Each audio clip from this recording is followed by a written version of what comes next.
All right, guys, let's get into our main topic here we got today. Will Howard. You guys have been asking. We've had comments. I'm going to post a video on another quarterback. People keep asking for us to talk about Will Howard. They also talk about McCord as well, which we will probably get to tomorrow. I want to add those two guys in so you guys keep asking for it.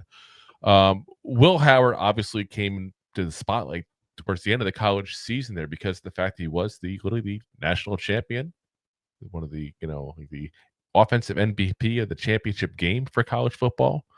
That kind of makes you a big name at that point. So yeah, let's get into Will Howard grew up in Downingtown, Pennsylvania, attending Downingtown West High School. Was named the Maxwell Football Club Pennsylvania Player of the Year as a senior when he threw for 2,543 yards, 27 touchdowns. He was a three-star recruit who had more than 20 different scholarship offers, including Maryland, Minnesota, Rutgers, and Kansas, but decided to go to Kansas State. That must be bad as like a college. Like imagine that. Like, I'm deciding to go to Kansas State instead of you.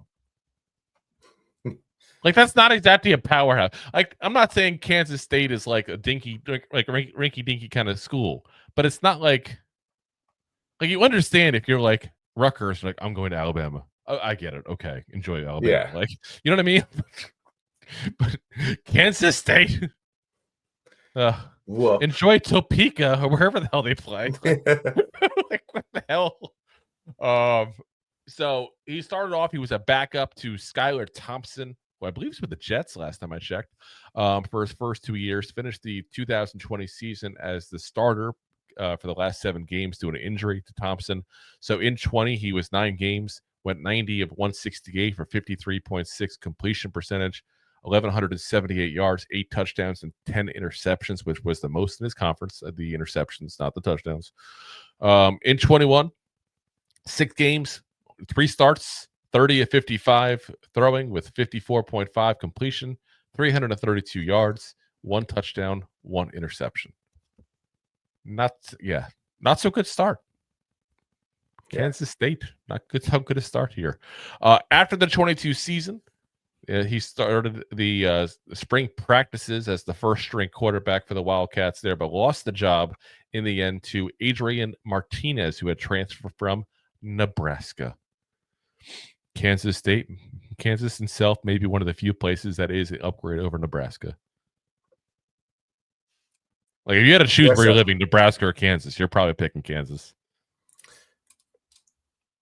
That's splitting hairs, probably. Yeah, they got a couple. I mean, they got a couple of things people know. Plus, you can go into Missouri and Kansas City, Missouri, depending what part of Kansas you're in. Nebraska, you have cornfields. You get a Kansas style steak. Get some good barbecue. Yeah. There we go. See, anyway, he loses his starting job.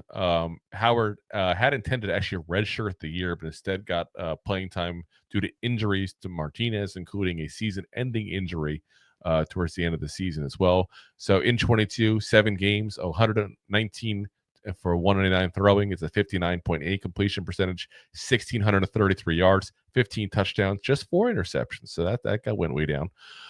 Next year, 12 games, 219 of 357. That's a 61.3 completion percentage, 2,643 yards, 24 touchdowns, 10 interceptions. But after that, he went into the transfer portal. So Howard visited Ohio State then, committed there for his senior season in January of just last year there. Was named their starter just 7 months later. 7 months later. 7 minutes later. Breaking news. 7 months later. He then led the Buckeyes to the national championship, as we said. This past season was named the offensive MVP of the championship game. His stats this year, 16 games, 309 for 423 on throwing. It's a 73% completion percentage, 4,010 yards, 35 touchdowns, and 10 interceptions. So this is why he was kind of late to the party for a lot of people, because he got a lot of more exposure, obviously, as Ohio State kept winning, was getting to the playoffs, won the national championship game. One of the games, I forget which one, it was in the national championship, the final one or the one before, like security wouldn't even let him up on the podium because they didn't recognize him. Like that's the kind of stuff he dealt with, because he was barely like a thought in the draft world until this season, basically. Which happens. We talked about Joe Burrow briefly, mentioned him before. Joe Burrow, obviously, before he went to LSU, kind of the reverse. Before he went to LSU, was in Ohio State, wasn't really thought of as a top-end quarterback because he hadn't developed really in Ohio State. Goes to LSU and does it. This is a guy who went to Kansas State, came to Ohio State, had a great last season there. Draft Network gave a nice list of pros and cons for him. Strength-wise, arm strength, athleticism, velocity, deep ball accuracy.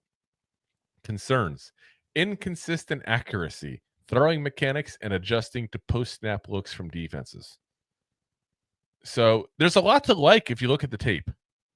And it's interesting that they put on Draft Network deep ball accuracy. Because don't get me wrong, he does throw a deep ball that is very nicely thrown typically, but he doesn't do it very often. So, and he's not really definitely polished or definitely right in the mechanics and some of the accuracy issues he can sometimes have. Some of that is I feel like he kind of hears little footsteps. Sometimes he hears a guy coming that's not really coming, or he doesn't just trust his offensive line to pick up, which could be a scary thing if he goes to the Giants, to be very frank there, because you kind of hear footsteps because there are footsteps. Yeah. So you can't hear phantom footsteps on top of the footsteps that actually are there. But listen, he's not as polished as you'd like, probably. And that's why he's not a first-round quarterback. He's not.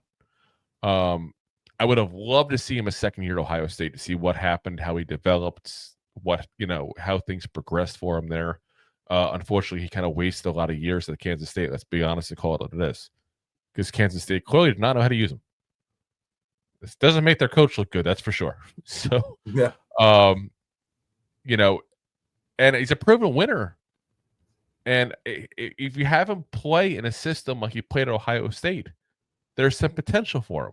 And I think if you look at what Ohio State did, I think that Dable's system actually does play well into what worked well for Will Howard. He can throws good at quick routes, tries to set up receivers for yak. He has a quick release. He reads defenses well before the snap. Now, you heard before what they said from the Draft Network, adjusting to post-snap looks from defenses. What he's very good at is he goes to the line and he can figure out exactly what's going on with the defense from there.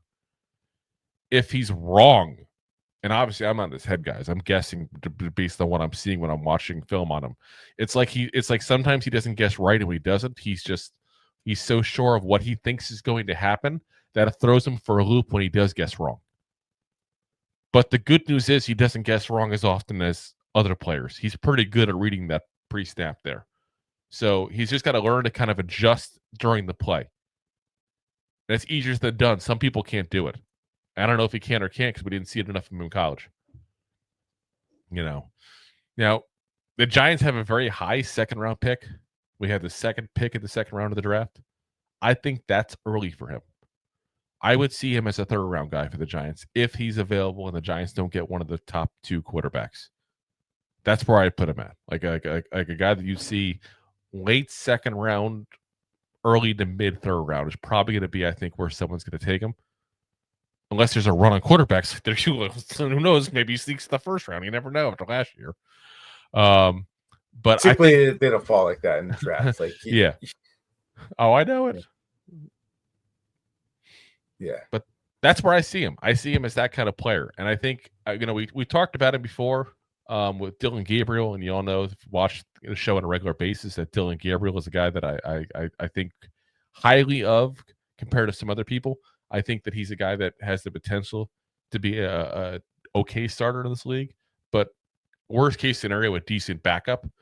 I'm kind of putting Will Howard into that kind of category too. Like, he's going to be probably a decent backup in this league with the potential, if he maxes his ceiling, to be an okay starter. And I don't mean great, okay. Like, that's the kind of guy that you put the right system around there, you put the right weapons around him, he's going to look good. And Andy Dalton, or Brock Purdy, that kind of guy. Matt Castle, if you will. If you want to do Matt Castle, no, I wouldn't put that on that man. That's wrong. That's wrong. Hey, listen, Matt Castle looked good when he was with the Patriots. Yeah, there for that half a season or whatever it was. Well, yeah, what 9 wins when Brady tore his ACL that one year? I think they had 10 wins that year even, but I don't know how many wins. I can't remember off the top of my head how many wins were Castle and how many were Brady. Brady I'm went trying down to like remember the week 2 or chronological 3. part of when that. Yeah, I want to say it was early on, but yeah, I don't know off the top of my head to be honest with you. I didn't have that note ready. Yeah. Why am I never prepared? God, man. So, like I said, guys, though, I think he's an interesting option. Like, if we don't get one of the two, or let's say the Giants just say, you know what, screw it. Where we're reaching if we get these guys, let's not get them. And let's go get somebody later on. We don't know what's going to happen. If there's one thing Joe Shane has taught us about Joe Shane, besides his love for peanut butter and jelly sandwiches, had to put that in for you.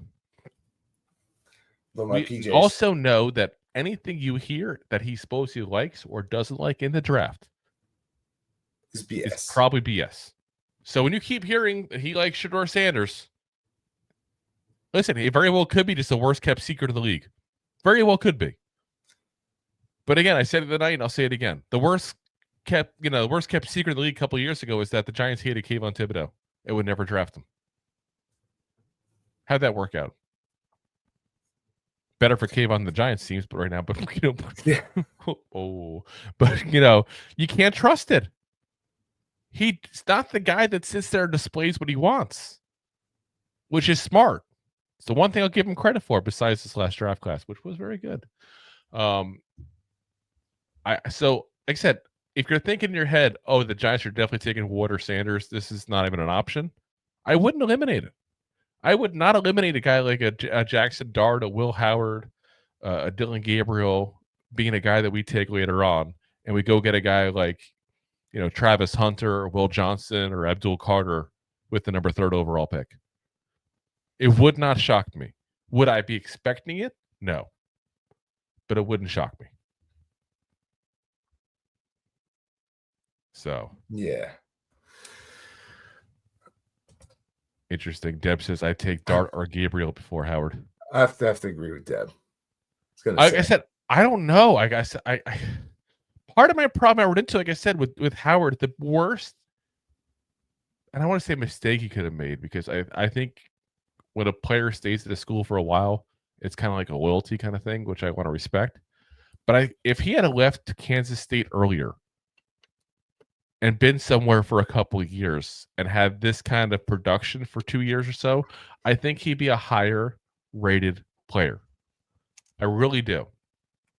It's like you have 1 year to look at of him looking really good with better talent around him, by the way, which is where I get back to before, where he's got to have the right talent around him. And you look at the rest, and it's not good. I mean, but if you look at his last games, he had 311 yards against Tennessee, 319 yards against Oregon, 289 against Texas, 231 with 2 touchdowns, by the way, the championship game against Notre Dame. And in that time slot I just gave you, the last 4 games, 9 touchdowns. Hold on. Oh, I added a game by accident. Hold on. 5, 6, 8 touchdowns and 2 interceptions. It's not a bad ratio. And that's playing for championship. That's playing, some of the best teams in college football.